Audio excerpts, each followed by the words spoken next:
কৃষ্ণা ও সুইটি সৃজন ও পর্ণাকে দূরে সরানোর চেষ্টাকে বিফল করে কাছাকাছি আসলো পর্ণা ও সৃজন। হ্যাঁ বন্ধুরা, নিমফুলের মধু সিরিয়ালে আজকের পর্বে তোমরা এরকমটাই দেখতে পাবে। পুরো গল্পটা জানতে হলে প্লিজ লাইকদের সঙ্গে থেকো। সৃজন পর্ণাকে অফিসে পৌঁছে দেওয়ার কথা বলে, কিন্তু পর্ণা বলে যে না, আমি তো বলেছি কালকে আমি একা একাই অফিস যাব। এরপর সৃজন জোর করে, কিন্তু পর্ণা সৃজনকে বারণ করে দিয়ে একাই চলে যায় অফিসে গিয়ে সে বিরক্ত বোধ করে। সেই সময় সুরভি দিয়ে এসে পর্ণাকে বলে যে কি ব্যাপার পর্ণা, তোমাকে এরকম লাগছে কেন?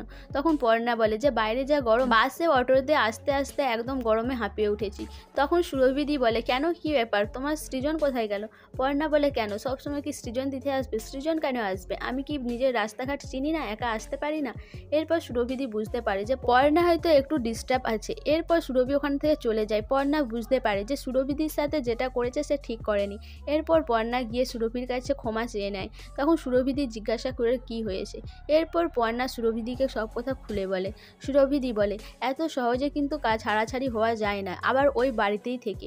পর্ণা তখন মনে মনে ভাবে সুরভিদি এরকম কথা বলল কেন। এদিকে পূজা ক্যাপ্টেনকে সব খবর দেয়। তখন ক্যাপ্টেন মনে মনে ভাবে যে এবার পর্ণাকে আমার জালে এসে ধরা দিতেই হবে। পর্ণা যাবে কোথায়? এরপরে অভিমন্যু পর্ণাকে গিয়ে জিজ্ঞাসা করে যে কি হয়েছে। পর্ণা তখন কিছুই বলে না। তখনই অভিমন্যু বলে যে ঠিক আছে, বলতে হবে না, তোমার যখন মনে হবে আমাকে বলো, তোমার বিপদে কিন্তু সব সময় আমরা রয়েছি। তুমি আমাদের এই নিউজ চ্যানেলের একটা অ্যাসেট, তোমার পাশে আমরা সবসময় থাকবো। পর্ণা বলে যে ঠিক আছে স্যার। এদিকে সুইটি আর মৌমিতা ঘর অন্ধকার করে তারা ডান্স করে। দুজনে ভূতের মতো আচরণ করতে থাকে। জেঠু সেটা দেখে ভয়ে চমকে ওঠে। জেঠুর চিৎকার শুনে বাড়ির সবাই এসে হাজির হয়, জিজ্ঞাসা করে কি হয়েছে। তখন জেঠু বলে যে এরা ভূতের মতো নৃত্য করেছিল, আর সেটা দেখেই তো আমি অজ্ঞান হয়ে গেছি। এদিকে পর্ণার অফিস ছুটি হয়ে যেতে বাড়ি ফেরার সময় সৃজনের সাথে দেখা হয়।